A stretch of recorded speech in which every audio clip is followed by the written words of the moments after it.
নমস্কার বন্ধুরা, সঞ্জিতা কুক ব্লগে আজকে বানাইমু আমি এখানে চিকেন। দেখো এখানে 4 কিলো চিকেন আছে। 4 কিলো চিকেন এখানে বানাইলাম। আজকে আমার মেয়ের জন্মদিন, এটা লাগিয়া ছোটো মোটো একটা অনুষ্ঠান করলাম।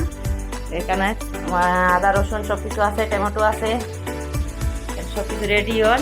সব কিছু তো আমি শেয়ার করতে পারতাম না, অল্প অল্প শেয়ার করবো। কেন আলু কাটাবার বন্ধুরা অনেক কিছু আছে, সব কিছু তো পারতাম না, কিছু শেয়ার করতাম, অল্প করবো। এখানে ভেজিটেবল রাইস বানাই। ভেজিটেবল রাইস হলো এখানে আমি গাজর আর বিনস কাটিয়ে রাখছি। আর অনেক জিনিস হইব, পায়েস হইব, পুরি হইব, ছোলের ডাল হইব, অনেক কিছু হইব।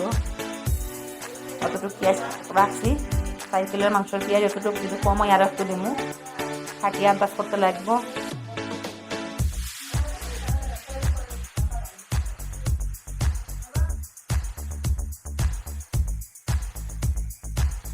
এখানে চিকেনে লাগে আলু ভাজা ওর, আর এখানে পেঁয়াজ সব দেওয়া হয়েছে। এখন মশলা বানানো হইব। এটা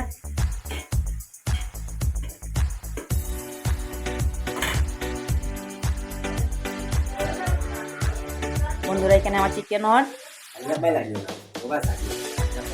আমি মানাইলাম না বন্ধুরা, আমার হাজবেন্ডে মানাইরা। আর এদিকে ছোলার ডাল সিদ্ধ বইছে। এখানে চিকেন হয়ে গেছে, চিকেন রেডি হয়ে গেছে। এখানে পায়েস বানানিও, এখানে কাজু বাদাম আছে, কিশমিশ, এলাচ, আর এখানে নারিকেল। এখানে সেমি আছে, সেমি দিয়ে করা হয়েছে। এখানে পুরি বানানি চলে।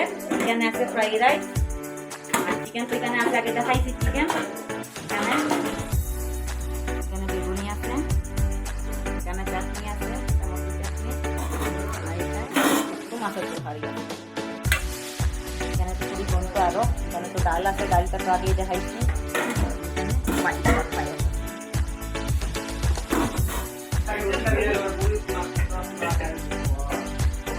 ছোলের ডাল, পায়েস, বন্ধুরা পায়েস আছে। এখানে চিকেনটা কেমন হয়েছে কমেন্টে জানাই বন্ধুরা। এখানে তো সাজাইছি সিম্পল ভাবে, একদম সিম্পল ভাবে সাজাইছি।